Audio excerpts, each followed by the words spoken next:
오늘 좀 전에 말씀드린 것처럼 제목은 절대 절망에서 절대 희망을 주신 예수님이라는 제목을 가지고 함께 은혜를 나눠보고자 합니다. 신학자인 피에르 케고르는 죽음에 이르는 병이라는 책에서 사람을 죽음으로 몰고 가는 것은 바로 절대 절망이라고 말했습니다. 사람이 세상을 살다 보면 항상 좋은 일만 있는 것이 아닙니다. 어떤 위기의 상황 속에서도 큰 문제를 만나게 될 때에 가장 중요한 것은 문제에 대한 사람들의 태도라는 것입니다. 우리나라 조선시대의 한 획을 그은 정약전 선생님은 신유 박해 때 흑산도에 유배되어 절대적 긍정으로 16년 동안 흑산도 근해의 생물을 직접 채집하고 관찰을 하여서 자선오보라는 책을 썼습니다. 그가 기록한 자선오보의 내용이 얼마나 정확하고 자상한지 오늘날에도 중요한 자료로 사용하고 있습니다. 정약전은 16년 동안 고독한 세월을 살았지만은 그가 절망적인 삶을 살았지만은 그것을 절망적인 희망의 기회로 바꾸어서 마침내 인생의 열매를 맺게 된 것입니다. 오늘 본문의 말씀도 또한 역시 절망에서 절규하고 있던 한 여인이 예수님을 만나 절대 희망으로 살아가는 삶을 소개하고 있습니다. 지금 우리를 향하여서 손을 내미시는 주님을 만나는 은혜가 저와 여러분들에게 있기를 주님의 이름으로 축원합니다. 아멘. 우리가 첫 번째로 우연히 마주친 예수님과 나인성의 과거에 대한 삶을 이야기하고 있습니다. 오늘 11절을 보면은 예수께서 그 후에라는 말씀을 하고 계시는데 예수께서 나인이라는 성으로 가실 새에 세자와 허다한 무리가 동행하더라 이렇게 기록하고 있습니다. 예수님께서 지금 현재 막 나인성의 마을에 들어갈 때에 사역꾼들이 마을 입구에서 나오고 있을 때 한 여인이 혼절할 정도로 울고 있는 모습을 누가 보고 계시느냐? 예수님이 보고 계시다라는 겁니다. 이 여인의 이야기를 들어본 적 이 여인은 남편이 없다는 거예요. 남편이 언제 죽었는지 정확한 기록은 없지만은 남편이 없는 과부요 하나밖에 없는 아들을 의지하고 살았는데 그만 그 아들이 죽었다라는 것입니다.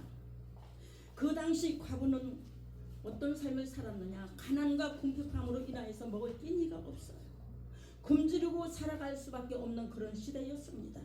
누군가가 도와주지 않는다면 생계를 이어나갈 기력도 없는 그 시대가 당시 과부의 삶이었습니다. 그래도 이 나인성의 과부는 독자인 아들이 있었기 때문에 희망을 갖고 아들을 의지하면서 살아왔는데 그만 이 아들이 어떤 연인지는 모르지만 죽었다는 것이에요. 이 아들이 죽었다는 것은 과부에게 있어서 어떤 삶이냐? 내 생명이 끊어지는 것. 과부의 생명이 끊어지는 삶과 다를 바가 없다는 것입니다. 여러분, 이 한 여인이 애절하고도 구구절절한 이 뒤에는 한 개인적인 여인의 모습이 아니라 그때 당시에 처해 있는 로마 속국으로 살아가고 있는 이스라엘 민족에 대한 애환이기도 합니다. 그리하여서 이스라엘 백성들은 선지자들이 외쳤던 그 메시아를 기다리고 있는 거예요. 그 메시아가 언제 오실는지 얼른 오셔서 이스라엘 나라를 빨리 회복해 주셨으면 하는 것이 이스라엘 백성들의 소원이었던 것입니다. 여러분, 우리나라도 일본의 속국에서 살아가는 애환을 있습니다. 이 일제 속국에서 애환을 노래했던 그 우리의 노래가 많이 우리 들려주고 있죠. 울밑에선 봉순하야 내 모양이 처량하다. 이 노랫말은 국가의 난국을 노래하고 있는 그 노래예요. 홍도야 울지 마라 오빠가 있다. 이런 노래도 있어요. 이 노래는 바로 어떤 노래입니까? 일제수국에 매이는 우리나라의 총체 난국인 구설픈 노래를 애완으로 달랬던 이 시대가 우리도 있었던 것입니다. 이와 같이 나인성 가부가 겪고 있는 이 고통은 한 개인적인 이 처절하고 절망적인 고통도 되지만은 그 앞서 나가서 이 누가가 이 말씀을 기록하는 것은 현재 마태도 안 나오고 마가복음도 나오지 않고 요한복음도 나오지 않는 이 나인성 과부에 대한 아들을 살려주신 하나님의 기적의 사건은 특정 자료로 누가복음만 기록하고 있어요. 왜 이 말씀을 누가가 기록했을까요? 이건 한 여인을 하나님께서 불쌍히 여기사 이 너희의 개인적인 총체적인 난국에서 이 아들을 살려준 이 이야기보다도 더 우리가 깊이 들어간다면은 흑암의 땅이요 사망의 그을진 땅에서 살아가고 있는 이스라엘 백성들이 겪고 있는 이 고통의 총체적인 난국을 당하고 있는 정부를 온 우주 만물에 하나님의 말씀을 전함으로 인해서 하나님이 함께 하시면 이 난국도 해결된다는 이 사실을 널리 전하고자 생생하게 정보를 전하고자 기록한 것을 여러분 기억하시길 바랍니다.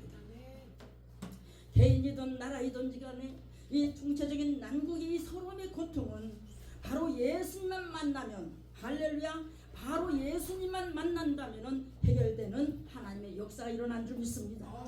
예수님이 바로 이런 고통에서 해방과 자유를 주고자 이 땅에 구원의 주로 오셨다는 것을 우리는 믿고 신뢰하고 그분을 인정해야 됩니다.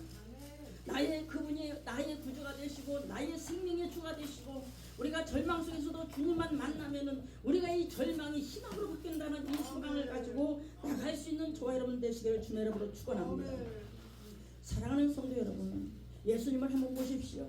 예수님은 지나가는 길목에서 절대 절망하고 있는 절개하고 있는 그 여인을 그 보잘것없는 그 나인성의 과부를 그냥 지나쳐 보지 않았습니다.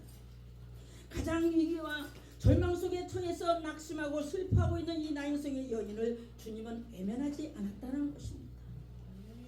예수님은 이 나인성의 과부를 보시고 어떤 마음을 가졌느냐 예수님이 불쌍히 여겼다라고 성경은 기록하고 있어요. 우리말로는 짧게 불쌍히 여겼다는 말씀이지만 예수님의 마음은 비통했을 것입니다. 예수님의 마음은 그 심정이 통해하며 찢어지는 그 아픔을 가졌을 것입니다. 예수님은 불쌍히 여기사 지금 한마디로 이렇게 말씀하십니다. 울지 마라 울지 마라 울지 마라. 한 여인을 향해서 주님은 외치고 있습니다. 우리 주님께서 이 말씀을 하실 때에 이 울지 말라는 이 말씀 속에 바로 이 말씀에 뭐가 들어있습니까? 생명이 있다는 것입니다. 다시 살려주고자 하는 하나님의 언약의 말씀이 그 안에 들어있다는 것입니다. 다시 말해서 다시 생명을 회복시키시고 일으키시고 세워주실 것을 우리 주님께서는 오늘 이 시간에 선포하고 계시는 줄 믿습니다. 우리가 어떤 총체적인 난국을 겪고 있습니까? 우리도 어떤 삶으로 절망하고 있습니까? 우리가 남몰래 흘리는 눈물이 있습니까? 슬퍼하며 우리가 낙심하며 주님께 기도를 하여도 내 마음이 편치 않고 내 마음이 그 기쁨이 없고 이 모든 일들이 풀어지지 않는 그런 삶 가운데 있습니까? 그러나 우리 주님은 만나면 주님 앞에 우리가 눈이 꽂히기만 하면은 우리 주님은 이 절망적인 이 삶 가운데서 나를 일으켜 세우시고 나를 희망적인 삶으로 변화시키는 하나님인 줄 믿습니다. 아멘. 마태복음 5장 7절의 말씀에 이렇게 기록하고 있어요. 긍휼을 여기는 자는 복이 있나니 그들의 긍휼이 여김을 받을 것이며 라고 했습니다. 예수님 앞에 나와 나인성 과부처럼 눈물로 기도하는 애통하며 기도하는 긍휼을 받을 수 있도록 기도하는 저와 여러분들이 되시기를 요청합니다. 아멘. 개인적인 난국에 빠져 있어 슬퍼하고 있습니까? 무엇으로 여러분 지금 현재의 삶 가운데 슬퍼하고 있습니까? 자녀의 문제입니까? 아니면은 물질의 문제입니까? 건강의 문제입니까? 무엇으로 지금 슬퍼하고 있습니까? 위기와 경제적으로나 정치적으로나 난국에 있는 이 나라를 위해서 슬퍼하고 있습니까? 주님의 눈에 긍휼히 여김을 받는 자가 된다면 반드시 저와 여러분들은 이 나라뿐만 아니라 하나님으로부터 긍휼을 여김 받는 우리 모든 하나님의 자녀들과 모든 나라들은 하나님으로부터 긍휼을 여김을 받게 될 줄 믿습니다. 아울러 예수님과 나인성의 과부의 만남은 바로 우연이 아니라는 거예요. 바로 이 만남은 필연적인 하나님의 섭리 가운데 이루어졌다는 것입니다. 우리 인생길에 큰 위기가 있을 때 어떠한 상황 속에서 절망하고 있을 때 그것은 바로 오늘 주님께서 우리들에게 만나고자 하는 프로포즈임을 기억하시기 바랍니다.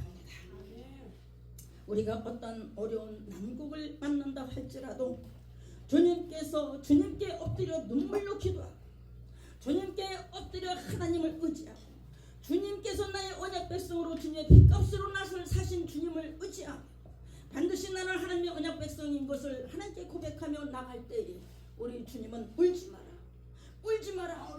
얘야 울지 마라. 이 나인성 과부가 절망적인 자리에서 절망의 희망으로 변화된 것처럼, 절대의 희망으로 변화된 것처럼 예수를 말미암아 구원을 선포하며 예수를 말미암아 생명의 복을 얻게 될 줄 믿습니다. 예수 그리스도의 믿음으로 우리가 구원을 받는 우리는 누구냐? 예수 그리스도의 믿음으로 말미암아 하나님의 상속자인 것입니다. 하나님의 상속자는 무엇을 약속하고 있느냐? 아브라함이 받은 그 언약의 유업을, 우리 하나님께서는 우리들에게 그 유업을 약속하시고 하나님의 언약 백성인 것을 주님이 약속하셨습니다. 할렐루야. 이로 말미암아 구원의 손을 내밀며 십자가의 길을 걸어가신 예수 그리스도의 죽으심과 사흘 만에 부활 생명으로 오신 주님을 바라보며 저와 여러분들은 승리하는 삶을 살아갈 수 있는, 승리의 삶을 살아갈 수 있는, 절대 절망에서 절대 희망으로 변하는 삶을 살아갈 수 있는 저와 여러분 되시기를 주님의 이름으로 축원합니다. 두 번째는 손을 대시고 죽은 아들을 살리신 예수님이십니다. 손을 대시고 죽은 아들을 살리신 예수님. 우리는 성경 한 절 한 절을 읽을 때마다 우리가 음식을 꼭꼭 씹어서 음식의 맛을 음미하듯이 하나님 말씀은 한 털도, 한 글자 하나도 우리는 이것을 그냥 지나칠 수가 없는 것입니다. 하나님 말씀을 읽을 때는 정확하게 그 말씀이 어떤 의미를 가지고 있는지 함께 읽어야 되는 것입니다. 그냥 죽은 나사로, 나인의 여성의, 나인의 여인의 주 아들을 살리신 예수님보다도 무엇을 손을 대셨다고 했어요. 손을 대시고 죽은 아들을 살리신 예수님. 14절 이하의 말씀을 보면은 주님께서 죽은 아들의 관 앞에 가까이 가셨다고 했어요. 지금 상여가 지나가는데 주님께서는 지금 이 상여 옆에 가서 그 관을, 가까이 가서 관을 지금 손을 대고 계시다라는 거예요. 벌써 숨이 끊어진 지 오래입니다. 장사를 하고 있습니다. 송장 냄새가 풀풀 납니다. 지금 도저히 살아날 어떤 가망도 1%도 보이지 않습니다. 희망이 없는 그 아들에게 주님은 손을 대셨다라는 것입니다. 우리에게 어떠한 위기 상황이 닥쳐온다 할지라도 우리가 소망이 없고 단 0.1%도 어떠한 것으로 희망도 없고 아무 기미가 없어요.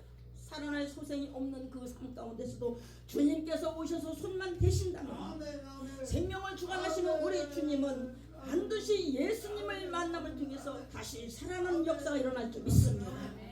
주님이 계획하시면 우리의 힘과 능력으로 도저히 할 수 없는 그 일을 주님은 하십니다.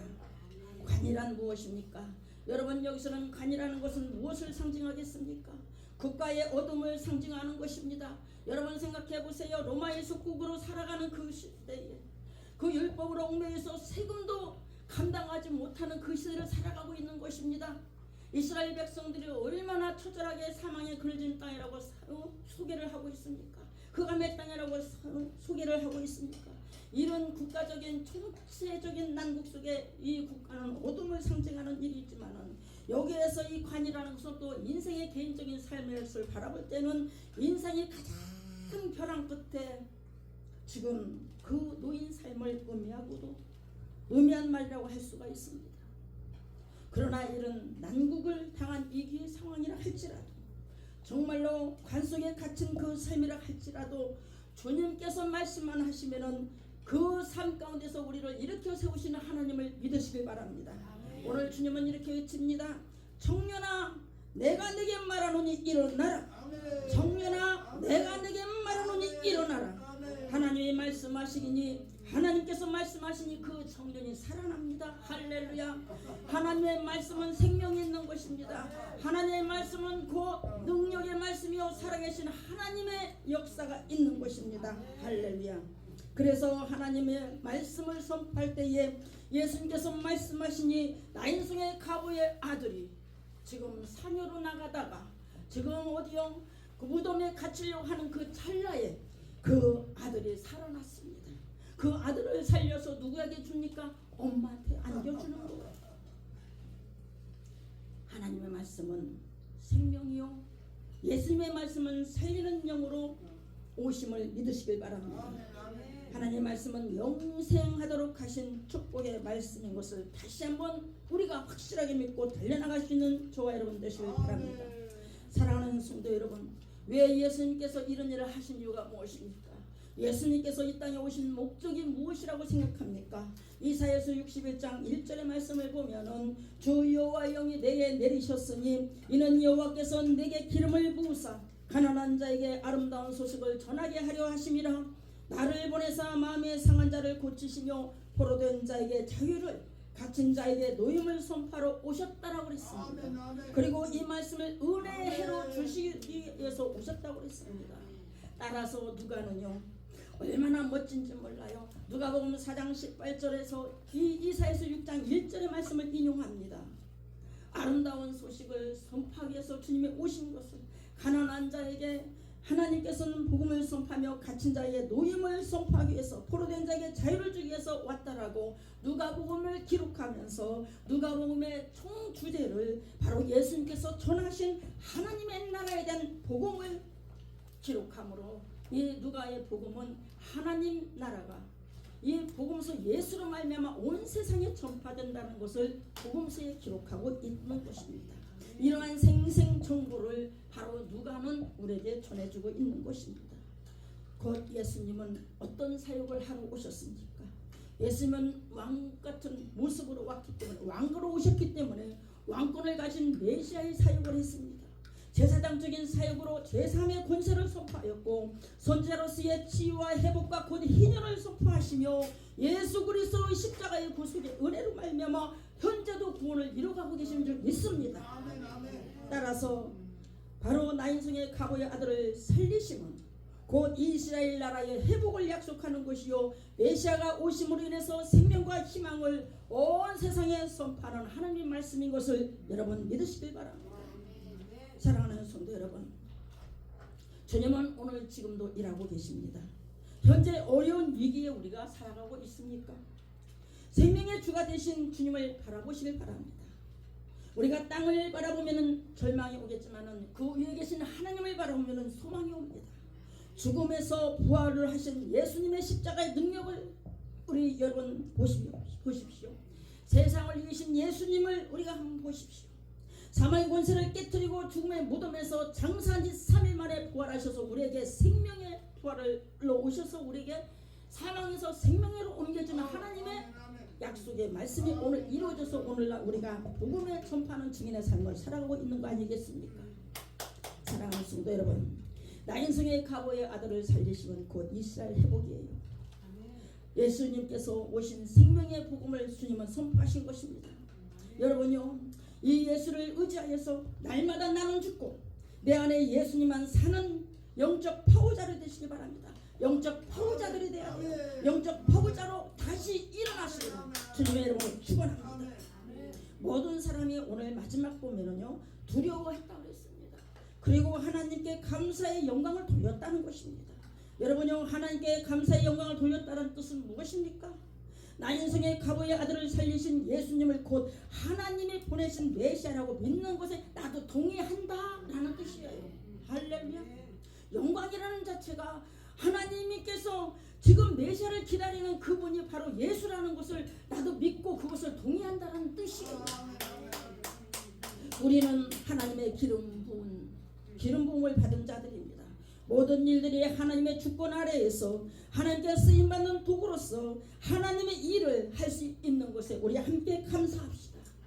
그저 하나님께 모든 영광을 돌리며 나는 무익한 종이로소이다, 겸손한 고백을 드리면서 자기 이름을 감추고 자기 이름은 낮아지고 하나님의 영광만 나타내는 겸손한 우리 목회자와 성도들의 삶을 살아가는 우리 저와 여러분 되시길 바랍니다. 이제 말씀을 정리합니다. 하나님과 우리의 만남은 우연이 아닙니다. 총체적인 난국으로 절망에 빠졌던 나인성 과부가 예수님을 만나니 그 슬픈 노래가 변하여 절대 희망으로 노래하고 있습니다. 예수님 앞에 나와 이웃과 교회와 나라와 개인을 위해서 부르짖어 기도할 때에, 눈물로 기도할 때에, 우리가 절기하며 하나님 앞에 탄식하며 기도할 때에 반드시 주님께서는 울지 마라, 울지 마라, 울지 마라. 가장 위기의 상황적인 절망에 있는 우리들에게 손을 내밀어 손을 붙들어 주시면서 절대 희망의 생명의 복으로 우리를 다시 일어서게 하시는 하나님 줄 믿습니다. 절대 절망에 있는 나인성 과부가 주님을 만나 아들을 생명을 다시 얻게 된 이 절망이 희망으로 변화된 것처럼 이 말씀을 통하여서 주님을 만나는 주인공들이 바로 저와 여러분들이 그 주인공이 되어서 모든 영광을 하나님께 돌리며 하나님의 상속자의 권세로 살아가는 저와 여러분들이 다 되시기를 주님의 이름으로 축원을 드립니다. 감사합니다. 고맙습니다.